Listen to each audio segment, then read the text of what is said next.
तर संजय राऊतांनी एक मोठा दावा केलाय। अशोक चव्हाण 2 वर्षांपूर्वीच पक्ष सोडणार होते असा गौप्यस्फोट संजय राऊतांनी केलाय। एकनाथ शिंदेंसोबतच काँग्रेस सोडण्याचं चव्हाणांचं ठरलं होतं असा दावाही त्यांनी केलाय। तर काँग्रेसमधून नेते घेऊन भाजप एक प्रकारे काँग्रेसशी युती करतंय असा टोलाही त्यांनी लगावला। अशोक चव्हाण हे 2 वर्षापूर्वी पक्ष सोडणार होते, तुम्हाला मी आता सांगतो। एकनाथ शिंदे यांच्याबरोबरच त्यांचं काँग्रेस पक्ष सोडण्याची योजना होती। तुम्हाला माहीत असायला पाहिजे मराठवाड्यातल्या पत्रकारांना, अशोक चव्हाण हे आता नाही, गेल्या काही काळापासून धडपडतायत पक्ष सोडण्यासाठी।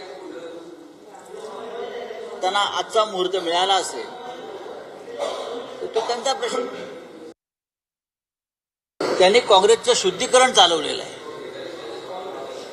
काँग्रेसमध्ये ज्यांच्यावरती भ्रष्टाचाराचे आरोप आहेत अशा सगळ्यांना आपल्या पक्षात घेऊन महात्मा गांधींचं जे स्वप्न होतं काँग्रेस शुद्धीकरणाचं ते भारतीय जनता पक्षाने स्वीकारलेलं दिसतं।